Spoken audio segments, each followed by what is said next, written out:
This week on Head to Head, Master and Apprentice book review. Finally. You're listening to Head to Head, a Star Wars podcast. Two fans, two generations, all things Star Wars. Begins now. Hello, everybody. I'm Eric Vansel. And I'm Daryl Sanders. And we're your hosts for this podcast. So you're just telling me before we actually started, I was actually going to say rolling tape, but, I just hit my mic. I'm sure you guys all heard that. Yeah. Yeah, right? It's like... I wish we had somebody here named Mike. That would be priceless. But yeah, before we started rolling, what I was going to say was tape, but is actually card. Yeah. You were telling me about they're actually thinking of doing a Home Alone reboot. Yeah, so... I heard some about that, but I didn't actually read about it because I'm like, you know what, man? Yeah, so Disney has been quietly acquiring a lot of properties from Fox, and they're trying to, take a lot of course, Disney's sucking up everything nowadays, but they're trying to buy a bunch of properties from Fox, and one of them is getting the rights to Home Alone because they're thinking of redoing the classic There was holiday another movie that they were going to do. I don't remember if it was a reboot. It was another franchise, actually, that they got a hold of. Where I'm like, I don't know if I really want them to do anything with that, But yeah, the Home Alone, and that's one of them. I really don't think they need to remake that movie. No, absolutely not. And they're still trying to figure out if they're going to have Macaulay Culkin come back and show up as what, like a parent or a cameo or something like that, like a homeless meth head. Yeah, that's basically what he looks like. I mean, I'm not trying to go there, but wow. I mean, that's just. Well, okay, so what do you feel? I mean, this is a little bit off topic, but hey, this is kind of our introductory thing. This is what some of you guys actually write, and you like it when we do this stuff, so, and we like talking, so that's good. But what about remakes in general? What are your remakes, reboots, whatever you want to call them? What are your general thoughts on them? Oh, man, I just, honestly, I didn't see Aladdin. That was actually really good. Now, see, that was the thing. Now, see, my biggest thing was this. Nobody was more skeptical. I mean, I hate to sound Trump-like, but nobody was more skeptical about Aladdin than I was. Because, I hold that Robin Williams performance. And, of course, they did some of the animation based on a lot of his improv. Well, yeah, I mean, I think the thing about I had with Aladdin, which kind of... I heard it was really well done, so I'm probably going to go and check it out. Probably when it hit Disney Plus or Netflix or whatever. I was going to say, because it's still technically out there. Yeah, but I think see it, but better hurry up. My biggest thing is that the whole genie aspect. Well, one, I didn't like the way Jafar looked.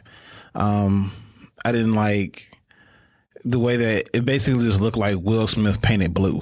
That was a big issue for me because the thing I loved about Robin Williams, even though it was animated, was that he kind of created a character. They kind of created a character that Robin Williams played, as opposed to just having Robin Williams, a genie that looks like Robin Williams. Right, but here's the thing: is that, and I thought the exact same thing, but when you see the movie, because a lot of the effects that they do and stuff like that, I mean, you do forget that he's Will Smith. Okay. It's not easy to do. Yeah, his performance is so good because, he doesn't try to really copy Robin Williams, I guess, as much. He has that same essence. The genie character is still the genie character. Yeah, he has to be kind of like that fun-loving, eccentric, but caring kind of yeah, and he nailed it. Gotcha. And, I was really skeptical about it. And I feel the same way. With a lot of reboots, some stuff, I'm really happy when they remake it or reboot it. And they can either put a different spin on it or whatever.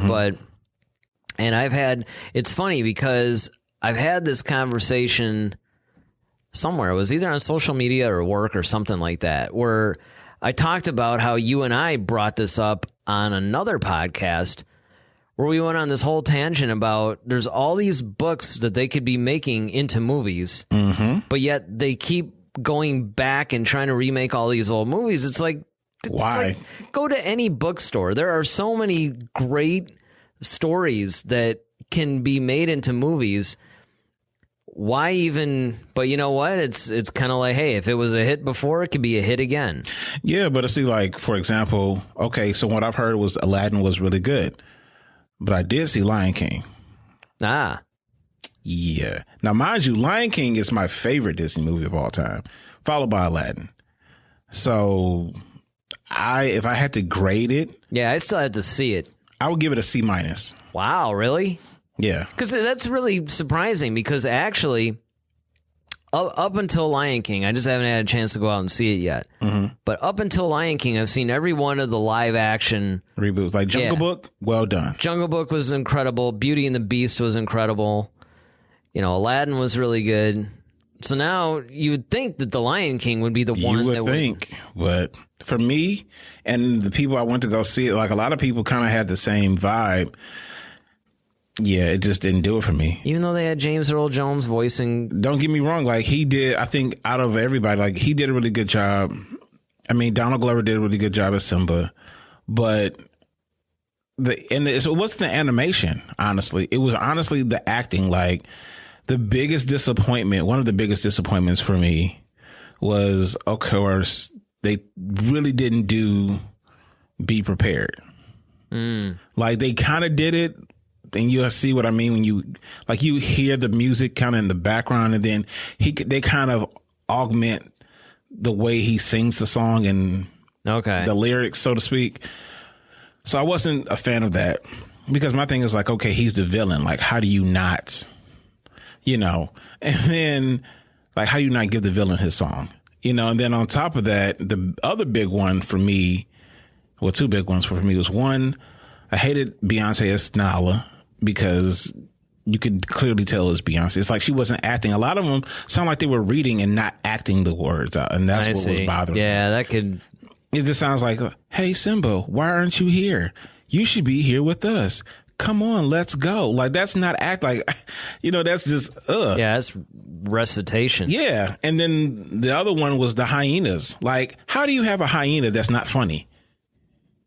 Yeah, they kept rehashing the same joke, and the first time you told it, it wasn't funny, and then you keep going back over. It's just like, oh my god, like please, like out of all the comedians out there, like say, okay, so that's one vote for no on Lion King. Yeah, Lion King is a huge. You could be like in a bad mood the whole rest of this podcast. We're doing our book review. You're like, well, that scene, where he cut him up, it was about the way I felt when I saw The Lion King. You just keep finding ways. Yeah, just finding ways to bring it in. It's like that Frasier episode, like, need I remind you 3 days ago? Yeah, exactly. But, yeah, it's just, and I saw it twice just to make sure. And I was just like, yep, Wow. Nope. It's a no for me, dog. All right, well, you need to calm down. Let's go to the cantina. Yes, pour me a drink. Get you something to, take the edge off. Yeah, calm you down. Well, but then again, who knows? Maybe this kind of rolls into our first cantina topic, actually. Yeah, I mean, so. We're talking about Uncle Bob. Yep, Bob Iger. Bob Iger, CEO of Disney, announced that they're actually going to slow down production of future Star Wars movies. Now, I can understand why they would do that because they're trying to prevent any missteps going forward because there have been some, especially with Last Jedi, Han Solo in the Solo movie. Mm-hmm. I think that it's a wise decision because then they can actually kind of take the time and plan, as we've always been saying for like months, the next course of action, as far as the Star Wars universe, because you have so many different things that's coming out. Mandalorian, you got the Clone Wars, you got the Cassian Andor series coming out. And those are just TV shows or series that's going to be on Disney Plus. I think that's what they're trying to do, honestly. I think they're actually trying to figure out what's going to go on Plus and what needs to be a movie. Well, yeah. And just, I think in general, they want to really flourish the whole Star Wars thing on television now. I think they want to actually put the concentration on TV, maybe build some stuff, and then they can make concentrated movies. Mm-hmm. Like if there's a character or something that, say, comes out of The Mandalorian, it's like, okay, everybody loves this character, make a movie for him. Mm-hmm. Which, I mean, that's not necessarily a bad way to go. You're probably wishing that Bob would slow down on the live action like Lion King. animated. Yeah, like, why couldn't he have slowed down before the Lion King? I don't know. It's going to be a running joke. Yeah. But I mean, I'm definitely going to keep using this. But yeah, I mean, I think overall, we're basically asking, is this a smart move? I think that it is if it means they're going to, like you said, plan this whole thing. Right. I think that they got Iger. I am still not opposed to them doing 2 movies a year. Kind of like what they were doing with Marvel for a while. But they need to have, no pun intended, an end game. See what you did there. Not like a literal... And here's the problem. Everybody compares the whole Marvel universe and that movies to the Star Wars franchise. And you can't, because Marvel could go into phases. So you have a bunch of, standalone movies and then they culminate into this one Avengers thing that tells the story of the whole group. And then you go into the next phase, which, of course, again, the Avengers, it's like it all leads up to that. I guess you could do that with Star Wars, but it really wouldn't be. It's a different universe. Yeah, I mean, Star Wars is its own. It's its own thing. It wouldn't work with that model, I don't think. Yeah, I just think that you just need to really flesh out, like, okay, your stories and what the direction you're going in. Trilogies. They could do is they can continue the model of doing a series of trilogies, but come up with a beginning, middle, and end. Mm-hmm. Tell each director, like we've been saying for multiple episodes of this thing, basically tell a director or a writer or whatever, here are the beats that you have to hit. Mm-hmm. You have to start here, but you have to get the characters to this point for the next person. And then here's all the main points that you have to hit, and this is where you have to get to for the next film. Mm-hmm. And do that and actually have a plan. That doesn't mean they have to plan like the next 20 trilogies or something, but just one trilogy or 2 trilogies at a time. Yeah, absolutely. Maybe even make them interactive. So it's sort of like one trilogy informs another one. Like there's some events. So that way when you watch it, it's like, oh, because there's rumors actually that with Rise of Skywalker, some of the things that have been set up in the novels, the canon novels I'm talking about, are actually going to, I guess, reach their conclusion in the Rise of Skywalker. Mm. Some of it is like kind of Easter egg kind of stuff. Okay. So it's like, if you're a casual fan that's never read any of the books, don't worry. You're not going to wonder, well, who's this person now? Or, what does that mean? It's really more like little Easter egg type things for the fans who have read the novels. Will be like, oh, I know what that is. Mm-hmm. And that would be a smart thing to do. Yeah, I agree. Like I said, I think Bob Iger's, because now they definitely know that the fans are divided. I mean, they've definitely seen the reports, they've seen the comments. I think the Rise of Skywalker is going to fix this, and that's what you have to, because otherwise. Well, I mean, we did actually do a whole podcast episode on that too. That it's not they better, But I mean, I really honestly think that is going to be the result. Mm-hmm. I just get that vibe for some reason. Yeah. But we'll see. All right. Well, speaking of things that can blow everything all to kingdom come. Well, the First Order. So from what I've been hearing is that, the First Order has this new super weapon that they're going to be using in Rise of Skywalker. And it's basically going to be able to pick, cities and stuff. It's basically like a super Star Destroyer, almost kind of like the Dreadnought. I think they kind of have that, but they have a different version of that where it's basically like surface cannons that can just kind of like destroy cities or whole, I won't say like a whole planet, but like massive amount of cities at one time. So it's kind of like a portable Death Star in a way. Yeah, or you could even look at the way the Death Star was used on Jeddah. Yeah, well, see, that's what I'm saying. Sort of like let's just put it on a lower power setting and only obliterate like half the planet, right? Right, but at the same time, with the ability to move it faster to different locations, because the Death Star being so big, it takes more time to go through hyperspace, as opposed to, you got the Star Destroyer that's smaller, but that has that same type of firepower almost. now you can get to more places faster and do a lot more destruction. Well, and you know these guys are probably sitting back there going like, man, what are we going to do? I mean, and that's actually pretty cool because it does give us something that's a little bit different. Mm-hmm. But it's one of the things that whenever anybody's critical about some of this stuff, I always point out, like, look, guys, what do you want them to do? It's a military. They're trying to take over the galaxy. So they got to have something that keep people on. Yeah, they're going to do something. I mean, now, unless you want to, the only way that you can actually say anything about that criticism, or I should say fix that criticism, is if you just got away from the war part of Star Wars. Mm-hmm. And you focused maybe, or maybe it was more like less macro and more micro. Like, for instance, in the novel Catalyst, you basically had Krennic and, Jyn Erso's dad. Oh. Galen Erso, yeah, that's it. So you had that, and then, his wife and stuff, and like how the war was basically affecting their families, and, how their relationship was progressing, and then Galen had to be more secretive, and Krennic was trying to get him to, be part of the Death Star program, and he didn't really want to do anything weapon-wise or anything. See, if you actually focus more on like a character story versus the bigger war part of it, then you don't have to keep inventing new super weapons all the time. Well, yeah, man, I think that's what I would love to see almost into the Star Wars. Like this, I think a great movie doesn't necessarily be a trilogy, but like we talked about like Bloodline or something like that, with more of a political thriller. Yeah, exactly. And you kind of merge Rogue One with some almost like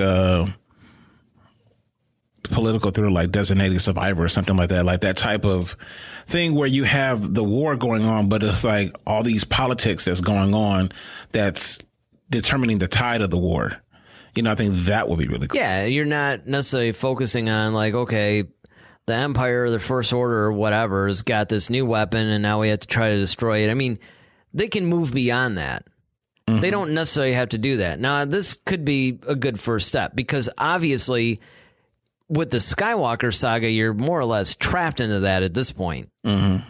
Because obviously if the First Order is trying to do something, it's like, well, what are they going to use to strike terror in the galaxy to make people listen to them? Yeah, what's the big threat? Yeah, what's the big threat? So what do you guys think? You think that, is this new super weapon cool and not derivative enough for you?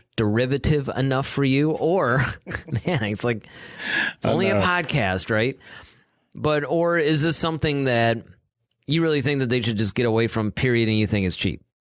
Either or, hit us up at head-to-head-SW at Facebook, Twitter, or Instagram. All right, what do we got next? All right, so we have more from the world of The Mandalorian. Yeah, well, it's going to start heating up a little bit more. We're into August. Yep. So almost get to mid-August, so 2.5 months. Yep. November will be here. So one of my favorite actors is Giancarlo Esposito. He's been in several movies, playing different types of roles, gangsters and things of that nature. But for me, most notably, I know him as Dean Big Brother Almighty from the movie School Days, back in the 80s, which was one of my favorite movies, and he played one of my favorite characters. Yeah, I was actually really happy to see that he was going to be in The Mandalorian. Yeah, and I think he has definitely the acting chops. And the thing is, like, we're seeing a lot of great actors from years past kind of really, but that are of age to kind of fit into this world, in this gritty world that's kind of older. So you have Carl Weathers, in this. You also have now Giancarlo Esposito. I so bad want him to just go up to the Mandalorian and be like, it's all in the hips. Go to your happy place. Oh, man. That would be hilarious. But yeah, it is great, though, that they're getting some well-known good actors in this thing. Mm-hmm. And, they're bringing out, they even tweeted out I think it was Favreau himself that tweeted out a picture of an IG-88 looking or series droid. Yep. and talking about a lot of stuff. That's another one. I really think that The Mandalorian is going to unite a lot of fans too. Yeah, and that it's going to live up to the hype. I feel like it's going to. Definitely. But, people, of course, are trying to figure out like about his character and things that, what his character is going to be like in the show. So he says, in a way, you might call him an underworld character. You may also look at him as a savior, as someone who may bring back some order to the world after it's all collapsed. So I think he's kind of like, once again, in this world, he sounds kind of like one of those anti-heroes. Yeah. Where it's kind of that's like, what I thought too. 'Cause I actually read about this myself as well. And that's what it sounded like to me. Is that he's not necessarily a good guy, but he's serving the good of the galaxy. Right. Just because it's circumstantial. Yeah. So, I mean, we'll see. I mean, I think that it's definitely a good sign that there's complexity in this series. I sense, like I have the Force, but I really do sense that this show is going to have a lot of depth as far as characters. Like it's going to be really character driven, and we're going to get a lot of depth in things, especially with it being a series. You can flesh that out and really get into like some of these characters and kind of their what makes them tick. It almost makes me wish it was like a standard 20 episode TV series type of thing instead of the 10. But who knows? I mean, but they're already working on season 2 already. Well, they are. And the other thing I have to remember too, a lot of these things that we've been seeing, like Cobra Kai and stuff like that, have all been a half hour. This, I think, is actually going to be an hour long show. Yeah. So it is going to be longer. So, I mean, that part of it's kind of cool. And of course, they're not sparing any expense. I mean, this thing's going to be a higher budget thing. So definitely. And hopefully Jon Favreau does better with this than he did The Lion King. Well, yes. Yeah, exactly. It's like The Mandalorian. You find out, well, as long as Beyonce's not in it, I think you're good. She comes out with a sheet of paper. So, Mandalorian, what are you? Oh, man. I mean, that would just be hilarious. All right, let me pound down. I would. Yeah, I mean, my last drink. Come on, finish up your last drink. Let's get ready to leave the cantina. Hey, it looks like you're pretty much already, thanks to the Lion King, ready for the battlefield. Yes, I am ready to duel once again. So what do we got? We have Duel of the Fates.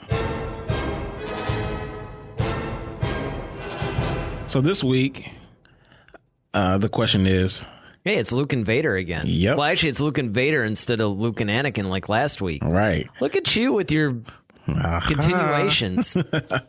So, who would have been the more powerful Sith? We sort of touched on this last week. Yeah, we kind of did. A little bit. But between Luke and Vader, who would have been the more powerful Sith? Well, I mean, I gotta stick to my guns with my argument now and say Luke. You're still rolling with Luke? I'll have to roll with Luke because according to Lucas himself, I can't stress that enough, Vader's power was diminished. Now, we can argue why that is or how that is or whatever in-universe explanation you want to give, but he established that. Disney is continuing that with their canon, so his power's diminished. Luke, of course, has that same family bond to the Force, I guess you could say, like kind of a paternal thing going. So he obviously was always, the reason why the Emperor was after him was because he could actually realize the potential that Anakin had but lost when he became mechanical Vader. Which means that Luke would have been a more powerful Sith. Add to that the fact that when they did depict Luke turning to the dark side in that Dark Horse comic series, which was Dark Empire, I think, that he was actually really powerful as a Sith. So yeah, I mean, I think on that side, once again, but again, in sticking with it, if Anakin had never become mechanical Vader, see, this is why when you specify Vader, you have to say that. Now, if you say Luke versus Anakin, like if Luke had become a Sith versus if Anakin had just never been injured and became. Well, let's go that one because technically, he was.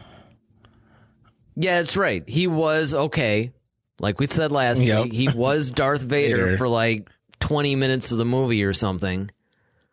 Before he became, And actually, in the way that you pose this question, that it almost implies that anyway, because you're saying who would have been. Mm-hmm. It's implied about mandate. Yeah, exactly. Like Vader already is a Sith, so it's kind of like had Anakin never been injured, well, then I would have to give the advantage to Anakin.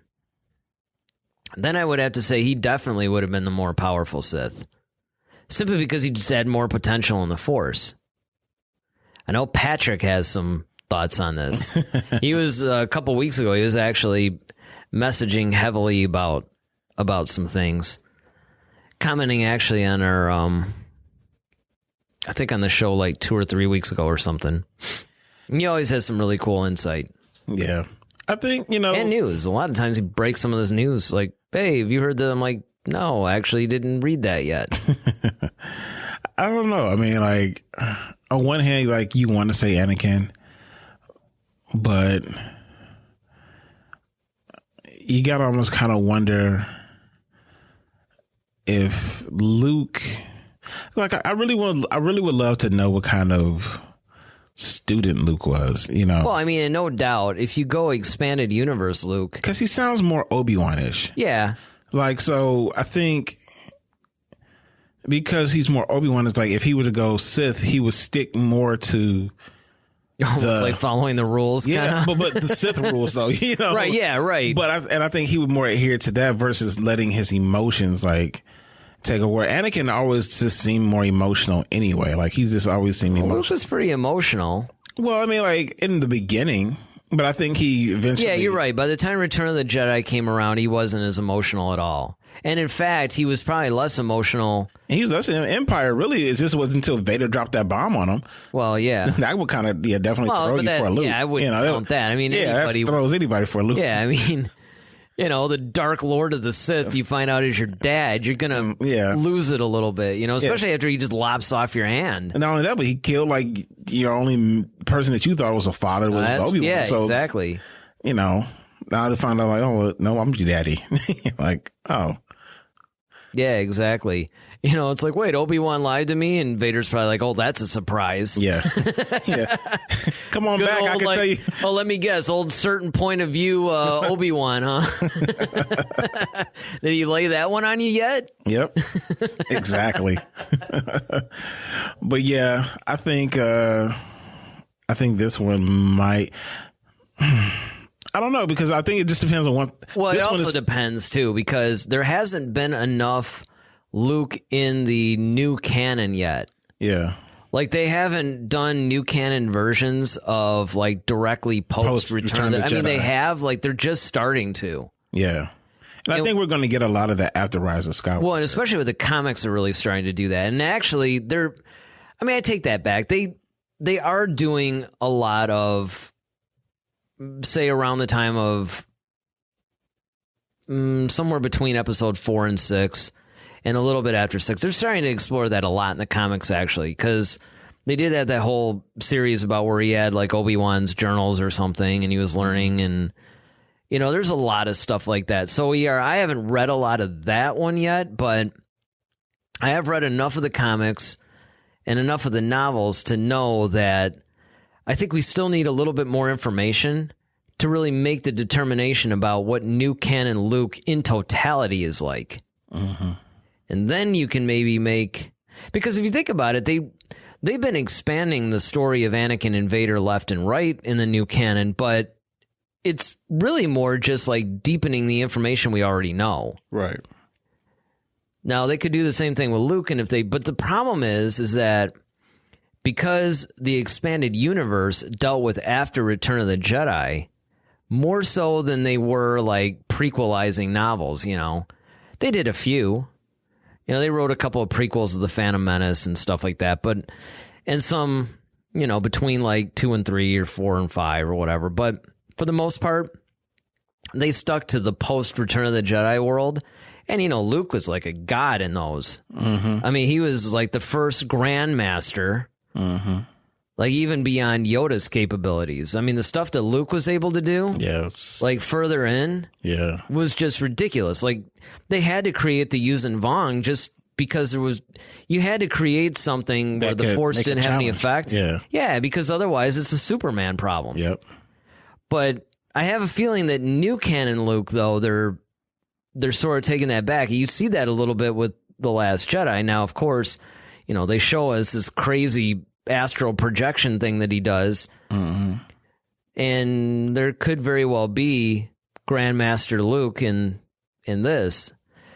But again, I think in order to really answer this Duel of the Fates question accurately, we need more information for Luke in the new canon. Okay, so we can table this until we get more. Yeah, I think that's what we'll have to do. I mean, let's just say, as it stands, I'd have to say Anakin, just because we had the more evidence, right? And we can point to more things and we can give more reasons for it. But we would have to, before giving a final verdict, we'd have to table this one. Well, what about you guys? You don't have to table it. You can, in fact, comment on it at head-to-head-SW on Twitter, Facebook, and Instagram. Even though if you're like under the age of 35, you're probably not using Facebook, but but it's there. The option's there, you know, if you want to use it.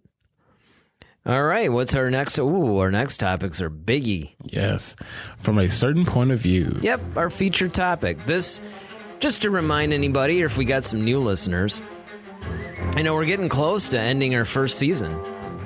Mm-hmm. You know, we're gonna be coming up 6 more episodes for the first season, or maybe like season finale or something. Yeah, for our big season finale, whatever that's gonna be. And then a little bit of cliffhanger. Yeah, I know. And then we can go into season 2. But if you guys are new, from a certain point of view is basically our featured topic. This is basically the title of our podcast. This is what we're theoretically going to spend the most time on. Although we've actually there's been episodes where, like, one of the Cantina topics is longer than the featured topic. But maybe not this one, because this one we're finally going to do it, guys. Yep. We're going to talk about Master and Apprentice. We're going to do our very first book review. It's here. Now, before I get in too far into this, I should point out that this is also like a little bit of an experiment, too. You know, we'll do more of these book reviews. We really want to start doing them on YouTube. Like I said, we really want to start doing the whole video version of the podcast and actually make video YouTube shows where we do things like maybe we review a movie or a book, or we talk about, maybe we just go in depth for like 10 minutes, make 10-minute videos about a particular character or topic or something. But if you guys like these reviews, let us know. Hopefully, a lot of you guys read Master and Apprentice and can join in the fun. But with that being said, let's get into this review. So what were your overall thoughts, first of all? Overall thoughts, I mean, once again, masterful job, no pun intended, to Claudia Gray. So it was better than Lion King, then? Definitely better than Lion King. But yeah, it was definitely better than Lion King. I really loved the way she kind of delved into some things that I really wanted to know about, you know, the Jedi, their philosophies, and just even the temple, like just how she described. She's very, very great at describing worlds, or, you know, what things look like. So even when you go into the Jedi temple and they're talking about these different areas, like stuff I didn't even think about. Like, I keep forgetting that they're like Jedi from, like, I mean, you know, they're Jedi from other planets, but you know, you never consider the ones in the water, like the Mon Calamari. So they have like this whole water aquatic section of the Jedi temple strictly for them. Yeah. You know, it's just like, you don't even think about stuff like that. Well, I mean, the funny thing too, I don't remember if we ran into this yet in new canon. I think we have, but definitely in the old expanded universe, you know, there were Wookiee Jedis. Mm-hmm. And it was really weird to see how that. Yeah. They even had that on Clone Wars. Was it? Yeah, you might be right. When they were building the lightsaber, there was that one Wookiee. Yeah, that's right. Yeah. Yep. A little Padawan. Yeah. Can you imagine, though, like a Wookiee Jedi? Like, they're already powerful physically. Well, yeah, but imagine you add the Force to that. Well, imagine trying to braid that hair. Put that little ponytail in that thing. Yeah, what do? They, like, shave them down except for one, like, super long braid? Well, that would be hilarious. That'd be hilarious. But actually, once again, though, in this book, they actually talk about that. Like, when yeah, that's right. Qui-Gon got his haircut. And he was like, there's a special for each species, they have a special ritual for them.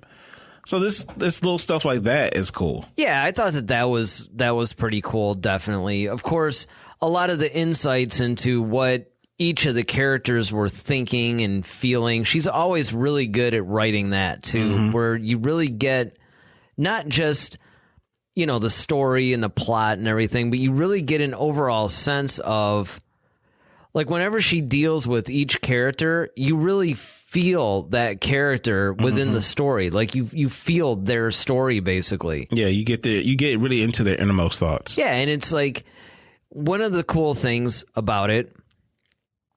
Well, let's go over the plot. What was the plot of Master and Apprentice? So the plot of Master and Apprentice is that, I guess which plot? You almost have to really look at it from that certain point of view. Yeah, but you have a couple of different plots. One, there's the plot of Master Qui-Gon Jinn is being has been selected to replace a retiring member on the Jedi Council.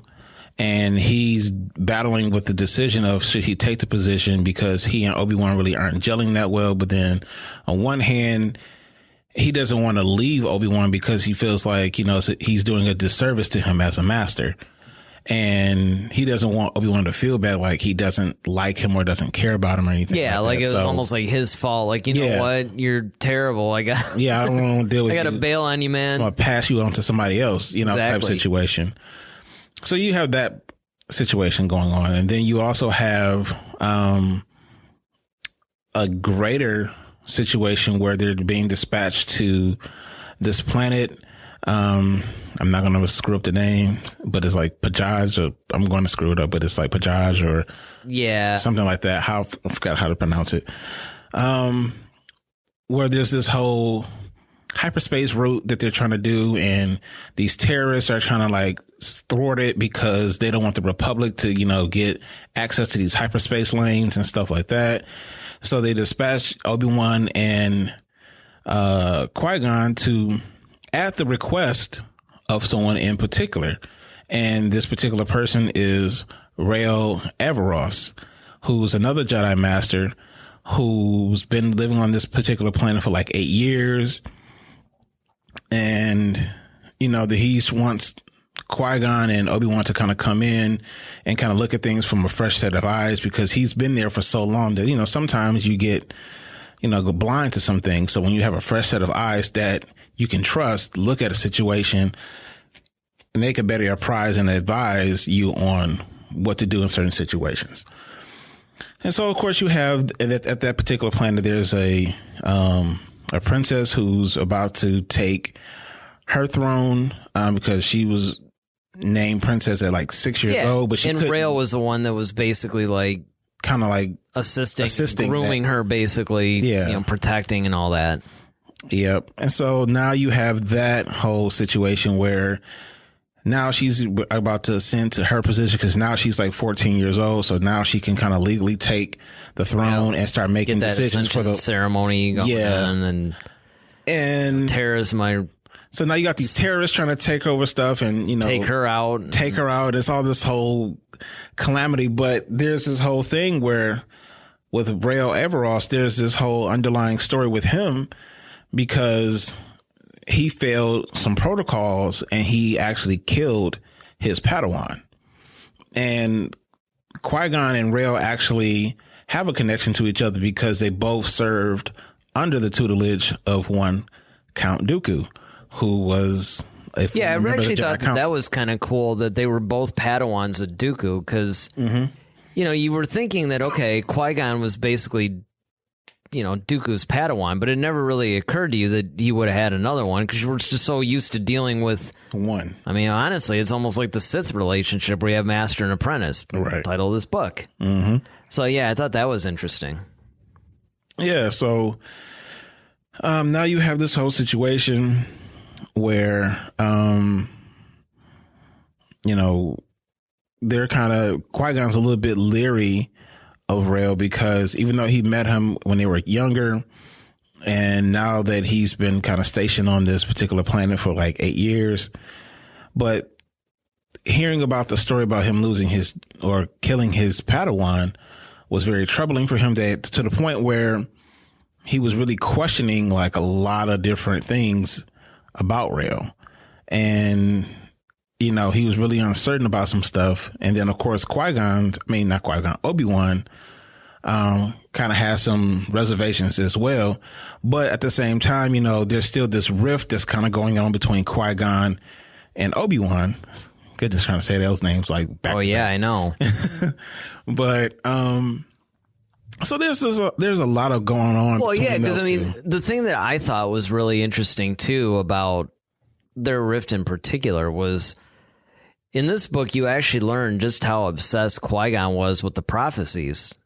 Yeah. The Jedi. Like, he was really to the point that when they're doing this whole investigation, with these terrorists and stuff, he's really looking, because he starts having these visions and everything, and it's like, he's really looking at these prophecies where Obi-Wan is really trying to take more, I think, of a practical, pragmatic approach, evidentiary, going by the rules. Yeah. And definitely following the Jedi code more. Because that was another thing, too, is that, this is why, and I haven't actually done this yet, but after reading this book, I really want to go back and rewatch The Phantom Menace now. Yeah, it does make you want to go back and rewatch it. Because you can actually see, because I was remembering scenes like... Especially the very first one. Well, not the first scene, but that first part when they were on the ship. And, he's basically, Qui-Gon keeps telling him, like, yeah, Master Yoda should be mindful of the future, but yet not at the expense of the moment. Like, that conflict, you really don't understand those one. That was one. And then the other was, like, when Obi-Wan was like, if you would just... Yeah. Basically, like, play by, you'd be on the council by now. It was kind of like... It's almost like Obi-Wan understands his master now, but it's kind of like you can still see, like you said, that tension... Mm-hmm. Where Obi-Wan's just like, oh, man, this again. It's like, dude, if you would just do what you're supposed to do, you'd be on the council, But it wasn't like it was in this book. It was just more like an understanding. Yeah, and you really got a chance to really get into I felt like you got a chance to get into the soul of each of them, Qui-Gon and Obi-Wan, because with Obi-Wan, you really, because, for us, we've always known Obi-Wan to be this kind of wise, quiet, always kind of has the answer kind of guy. And so to finally see him in a position where you see him angry, you see him, you see him, upset with his master because he didn't tell him that he was getting appointed. Yeah, he kept. I mean, like there was a lot of times he was making snide remarks. Oh yeah, and it was just like he wanted to be alone, and it was like, and you really felt. Qui-Gon was, as the reader of this book, you see both sides, obviously. Absolutely. And it's kind of like Qui-Gon is wishing that he can make Obi-Wan understand him, and vice versa. And it's like you could see, as the reader, like what both of these characters are thinking, but then you can also see why they're constantly misunderstanding each other. Yeah. And it's almost like each person's actions in trying to help and fix the relationship is actually making it worse and confirming the other one's fears. Yeah, honestly, what? It's funny because reading this book is is reminiscent of like when I first started like working with you like at the school, because it's like that's basically our relationship was like we were definitely friends, but you were my supervisor and I was right under you learning how to do everything, and I'm thinking it should be done this way. And then you're like, no, because you're not thinking about X, Y, and Z. And I'm like, but if we have this. And so I remember a lot of times we would have those kind of spirited debates, if you will, about things. But, it comes to, you have to really kind of stop and think like, and there's times where I could tell you were like, okay, you know what? Maybe this wasn't the best way to tell him this. Maybe I should have told him or explained it to him this way, and he would have gotten it. Right, exactly. And, but then I would appreciate seeing that you took that time to kind of see that, and then I would back down and learn how. So then eventually you and I became really in sync with a lot of stuff where it's like we would finish each other's sentences, and now we're moving in this whole symbiotic type and that's of kind vibe. of and that's where you get Qui-Gon on the Phantom Menace, I think. Yeah, but their relationship is a little bit more, because I remember there was the one scene in the book where, Obi-Wan misunderstanding the cues that Qui-Gon was giving him in the battle almost got him killed. So it was kind of like that was when they both realized that they weren't in sync and they weren't, and that was a very detrimental thing. And then, of course, the other thing that I thought was cool, in speaking of these Padawan master type relationships, is when you look at the two Padawans of Dooku, Qui-Gon and Rael, they each kind of took different aspects of Dooku's personality and I guess approach. Yeah. Because Rael is a really interesting. Like, I want to see this guy. Like, I know. I really want to see this guy. In every Claudia Gray book, and throughout the whole thing, I cannot praise her enough for her work on this book. I mean, granted, yes, there are books that she wrote that are far better than this one. Oh, definitely. But at the same time, I think that this one's up there. I mean, there are people that actually criticize this book, and I understand the criticisms, but I really think that they're missing the mark on a well-crafted story. And that was one of them, is that every time she creates a lot of these characters, and Rael is a perfect example of this, you're like, man, I want to see this guy like in a movie or definitely. on animated series, or maybe on one of the Disney Plus series or something.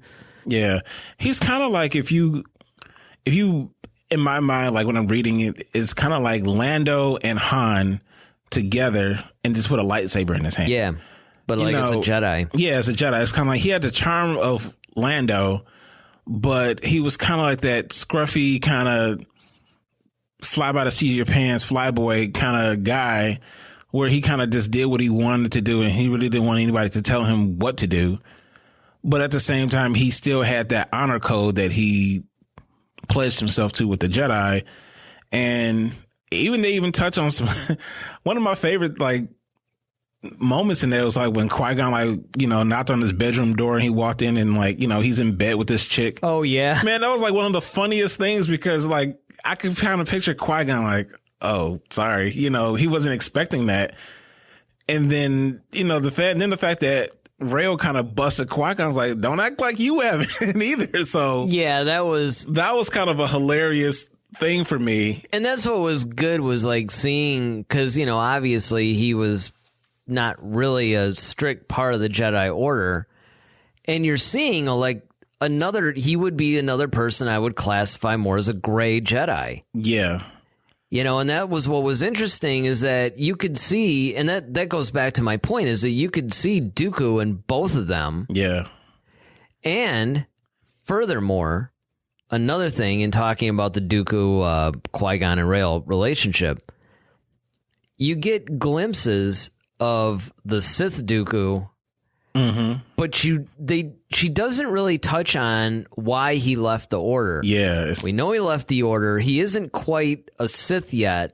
He's a Count. He just became Count. Right, he just became Count, but you can tell that he's moving away from the way the Jedi did things, but he's not evil yet. But you can definitely see shades of the undertones of darkness in there. Of the darkness, exactly. But they don't actually go into detail, or Claudia doesn't actually go into detail about why Dooku left the Order. Right. Which I actually thought was a stroke of genius on her part as well. Because I think they're going to continue this. I think they're going to continue this series with Obi-Wan. And I think Rael is going to pop up in other books. And I think along with Qui-Gon. And I hope so. It's going to that's going to actually get fleshed out, kind of. But also, what else? Oh, yeah, just her, in her explaining or being able to showcase, like you said, the sides of Dooku, Qui-Gon is more that tall, kind of stoic, stern kind of guy. Whereas Rail's a little bit more loose and kind of like maverickish. Mm-hmm. And, you know, they all talked about use like a Top Gun reference. Hey, man.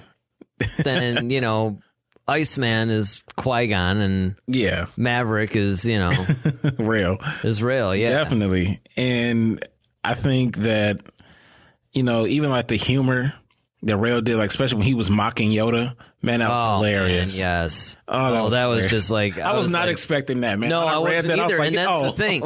There's a lot of moments in a lot of her books actually where she'll do that, where she'll just come out with these like hilarious things or some other thing like that. You know, and that's the thing. And I thought that the whole touch about, you know, and again, everybody, there's going to be some spoilers. Now, you know, we may not spoil everything about this book, but we're assuming that you guys have read this book. Let's be honest. You know, we've been talking about this thing for a month or two now. So if you haven't read the book, I would encourage you, normally I don't say this, but I would encourage you to stop listening to this podcast, go read the book, and then come back to it. Or, you know, and then we'll just see you next week when we're not doing a book review. But, but you've had your warning. Mm-hmm. So basically, I thought that it was kind of cool that, you know, we learned that there's a couple of the people that were branded as terrorists that really weren't, and they were trying to help them, and you know, and then of course you have the big twist, and that's something that I did not see coming. Yeah, you know, and that's the thing that I think that I always enjoy about Claudia Gray's books is the fact that she'll always come out with something that you don't expect, or she doesn't generally go in a cliche direction, and that's what I really appreciated, because with characters like Obi-Wan and Qui-Gon, it would be very easy to just almost follow the template of the films and just give us an adventure. You're right. And honestly, that's what I thought this was going to be. Mm-hmm. So I was really pleasantly surprised. And that's why actually, when you suggested reading it, it was definitely something I wanted to read, but it was pretty far down my priority list. Mm-hmm. But then from the very first chapter, I was like, "Oh, this is so good." Yeah, you know, oh, this is really good. You know, and it's like it was getting me hooked. I mean, yeah, I mean, she has some twist in there, and then, you know, you still have that whole. I mean, if you're a Star Wars fan, you kind of know he didn't take the position, right?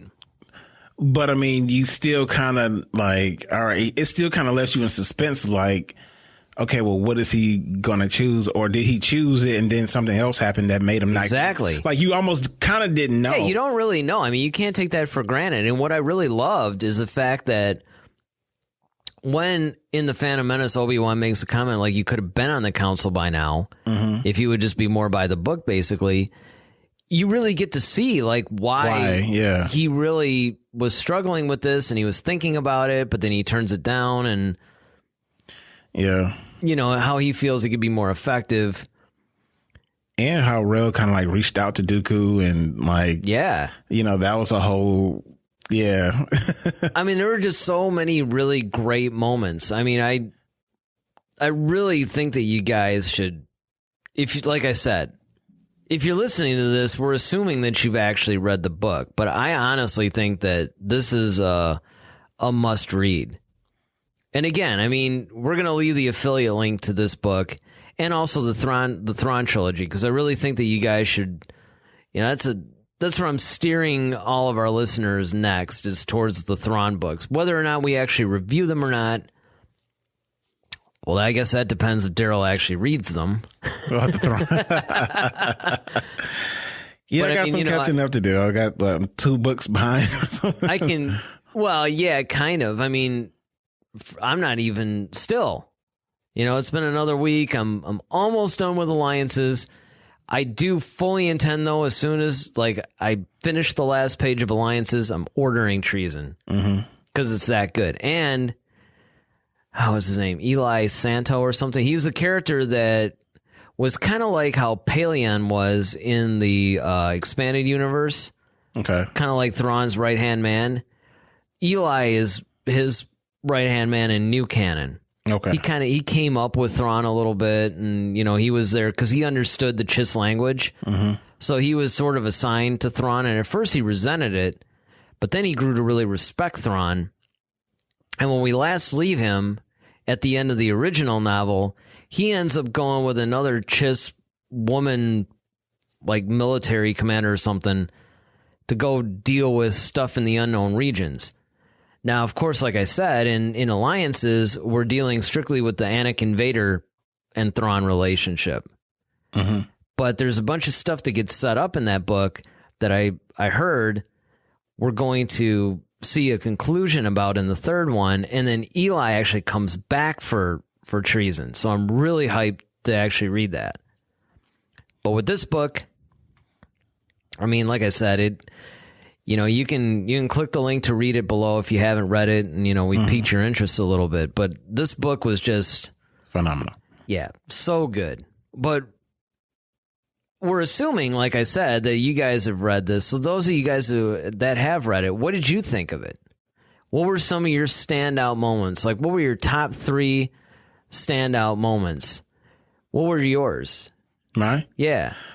I mean, if we're asking the audience, I guess we better. My top 3 standout moments? Yeah.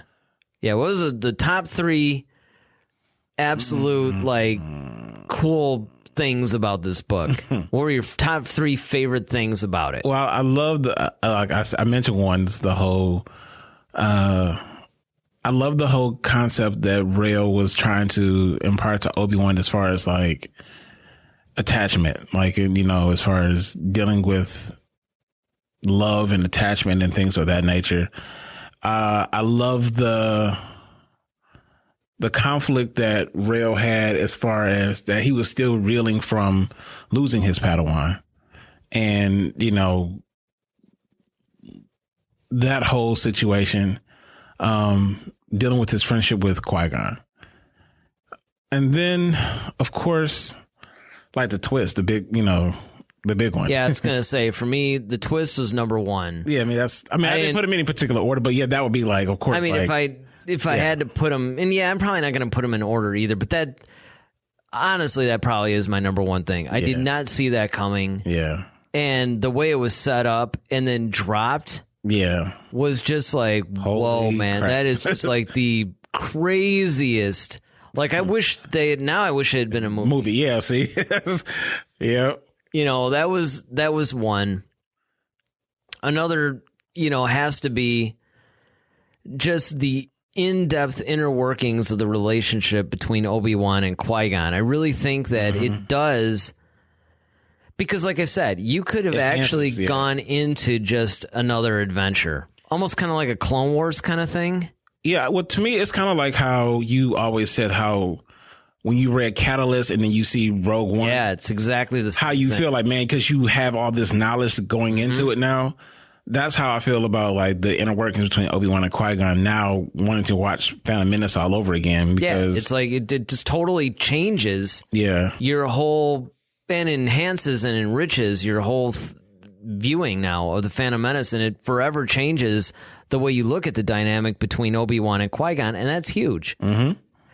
And then the third thing I would have to say is just overall the character of Rael. Yeah, Rael was dope. He's by far one of the most interesting Jedi that we've seen in a long time. Yes, he's so brutally honest, and he's he kind of honestly, you haven't really had much experience with this yet because you just haven't delved, I don't think, in any of the novels that have featured him heavy, particularly Dark Disciple, and that's Quinlan Vos. He really reminds me of Quinlan Vos, sort of like an offshoot of him, because that's a lot like how Quinlan is. Mm-hmm. But in a different way, though. And, of course, seeing the Dooku influence on both Qui-Gon and Rael was really fascinating. And that plays into, Rael's characterization. If I had to give a bonus, then I would definitely say that one of them definitely has to be like the flashbacks of when Dooku and Qui-Gon, oh yeah, were training together. And, there was that one scene where he was starting to do the prophecy thing and he got really mad about it and everything, and just some other stuff, like how he was kind of like an old hard schoolmaster. Yeah, he was definitely like really strict and stern. It's kind of like out of a Dickens novel or something, and it's what's that crazy oh man, it's like that classic movie when they had that teacher, or was it a teacher? Or yeah, it's probably Oliver Twist. Yeah, probably. It's like that's the vibe you get from it. That's the vibe you get from it. Yeah, definitely. And it's just seeing that was really interesting because in a way, I'll tell you what that did for me is it really gave me a different spin on the Attack of the Clones conversation between Dooku and Obi-Wan. Yeah, when he's like, if Qui-Gon, I wish Qui-Gon were here. Yeah. He's like, he would never join you. Exactly. Yeah. And just that whole, the way they interacted and how Dooku was trying to somewhat spare Obi-Wan. Like there was some little soft spot for Obi-Wan in a way. And you get the vibe, and it wouldn't surprise me if maybe, Claudia used that for part of when she was writing this. So that was definitely another one. But what about you guys? What were your top 3 moments, for those of you who read the book, of this wonderful novel, Master and Apprentice? And if you guys want us to, keep doing some of these book reviews, like I said, they'll be a lot more interesting, too, when we're doing the video versions of them. But, yeah, let us know. Or if there's a book that you want us to, just read and review. Good point. A book that you want us to read and review. We'll do it, and we'll, let you know our thoughts. Yeah, right. It's like some Jar Jar novel or something. Oh, God. I'll do it if you all want us to. I have to get maybe the audio. We'll pour ourselves out for listeners. We'll do it. We'll do it. We're trying to grow. But yeah, let us know at Head to Head SW, Facebook, Twitter, Instagram, usual. All right. Well, now it is time for, we just got done with this whole novel. Now we gotta kind of ease back, and it's time to clear your mind. That's right. This is the part where we take your questions and we answer them. This is, I guess, the logical conclusion. Who do we got first? Well, someone's a fan. Oh, yeah. Somehow I don't think this is her real name. Unless you have a super Star Wars dad or something. It's probably a guy, too. But Jenna Solo asked the question, why does it seem that Kylo knew about Rey already in The Force Awakens when he said, "What girl?" We're getting a lot of these Kylo and Rey questions lately. Well, yeah, because there's a lot of stuff that they're dealing with him in Rise of Skywalker and Rey. Yeah, and I guess it's natural. The closer that we get to the Rise of Skywalker, we're going to get more people that are... Because actually, that's the dynamic that's really the most vague. Well, I always thought that line meant something because I was just like... He kind of said, what girl? He knew about, wait... Well, and it was more like, what girl? And he just... Yeah, almost wait a second, could it be... Yeah, could it be... Not who I think it is, that's right. Yeah, kind of like he. So I'm like, yeah, that's actually the vibe that I got. I feel it right when we saw Force Awakens. Mm-hmm. It was kind of like, yeah, wait, is it the one that it can't be that one? Yeah, it's not like he was already aware of someone, a girl being out there. Yeah, and the reason why it seems that way is because I think it was actually set up that way, and now that we have the guy who did 7 and introduced that line coming back to do the 9th one. Yeah, we might get the answer to that. I'm pretty sure we're going to get the answer to that. I would be highly surprised if we didn't find out that had some meaning. And I think it's going to be one of those things that's answered pretty quickly, too. All right, what do we got next? Next, we have Ricardo Maxwell. Is Disney marketing Rise of Skywalker too soon with the second trailer coming out this month? We were talking about the crazy, crappy marketing that Disney has been doing, with the whole Star Wars franchise, period. Not just the Rise of Skywalker, but a lot of missteps that they've done. Now, granted, it's somewhat hard to... Because, they came out with, the first $2 billion movie or something with The Force Awakens. So, right. they would probably listen to us and go, yeah, oh yeah, really. Yeah, my bank account says. Yeah, my bank account exactly says little differently, guys. But that said, I don't know. It's kind of like I said earlier. Actually, I inadvertently answered this question in just one of my comments. It's not so much that this trailer is coming out too soon, is the first one might have been too late. Because remember, I said it would have probably been better if the first one had come out in February, like, say, Super Bowl. Or maybe at some other point. Because let's face it, when they dropped the original teaser trailer for The Force Awakens, it wasn't attached to any big event. They just said, hey, guess what? It's going to be online. Monday Night Football, actually. That Remember? was Force Last Awakens? Jedi, wasn't it? No. Force Awakens? That was the first real trailer. I'm talking about the teaser one that we got in November. Oh. They just dropped that on a Friday. They dropped it on Black Friday, actually. And it just, out of nowhere, like the year before it came out. Mm-hmm. You're thinking the Monday Night Football one was when we got that really cool trailer? Yeah. And then they said, oh, tickets are... Yeah, that's what we're trying to buy, yeah. It was like, remember we were trying to get through and it shut down their servers and all that? Yeah. But the year before on Black Friday, they just basically said, guess what? We're dropping the Episode 7 trailer, and we're just doing it online. And then eventually, it's like everybody watched it online, it broke a bunch of records. And then they started putting it before certain movies. Mm-hmm. But they could have done that. They could have just dropped it online back in February. So I don't necessarily think that doing it this month is too soon. I think it's really more a question of... maybe the first one might have been a little too late. And I don't necessarily think it's too late. I mean, the thing's not coming out till December. Yeah, I mean, I think if you drop this one at the end of, was basically almost the end of August. Yeah. You let that breathe for September, October. Maybe around October you get like... Yeah, October would be the next... international trailer. Yeah, you maybe do like the third like major one, and then you just start doing a blitz. Yeah. After that. And then you get ready for holidays. Spots the TV spots. And then, yeah. So, no, I think it's right on time. Yeah, it's basically on time. Now, about the only thing that I can say that's going to be a little tricky, because this can work for them and against them at the same time, is you have to try to market The Mandalorian in there somewhere.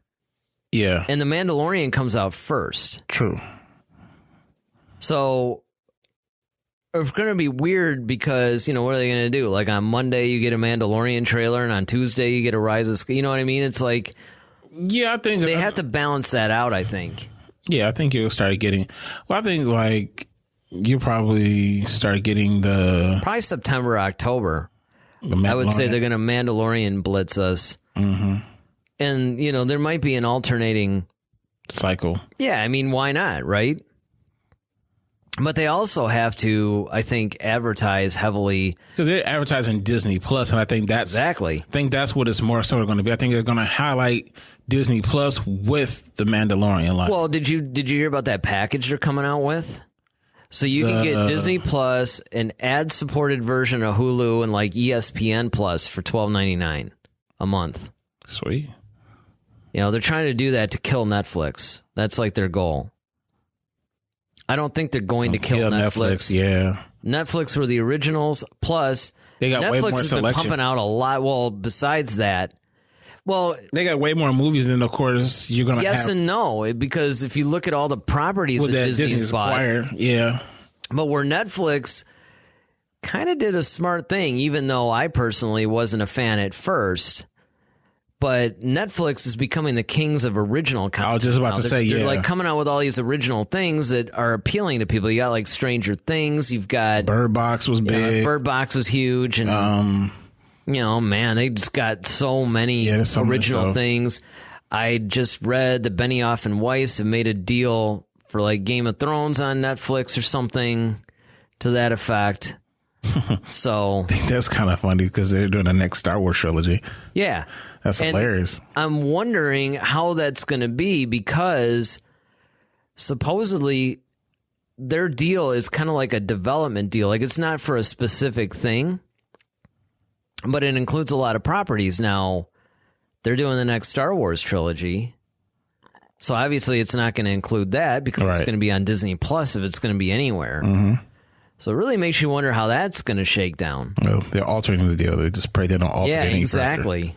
It's kind of like, well, maybe Ryan Johnson better hop on Amazon Prime or something. Man, Ryan Johnson just better hop on making another good movie.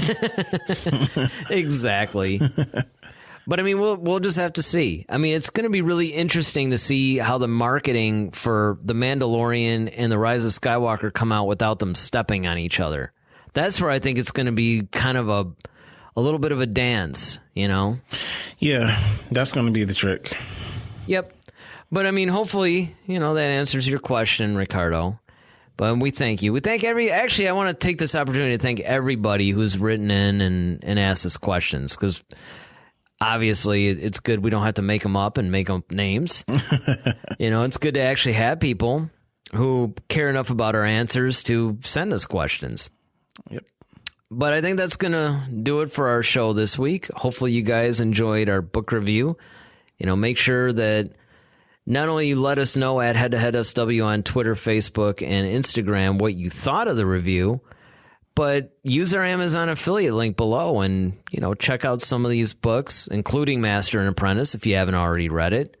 Maybe suggest another book for us to read. Mm-hmm. You know, let us know. Or if there's a topic you guys want us to cover, you know, kind of delve into or get into, let us know that too. All right, it's going to do it for this week. I'm Eric Vansel. I'm Daryl Sanders. May the Force be with you. Always. Head to Head, a Star Wars podcast. Be sure to follow us on Twitter at HeadToHeadSW. Submit your questions for our next show. Visit our official website at headtoheadswpodcast.com. Until next time, may the Force be with you, always.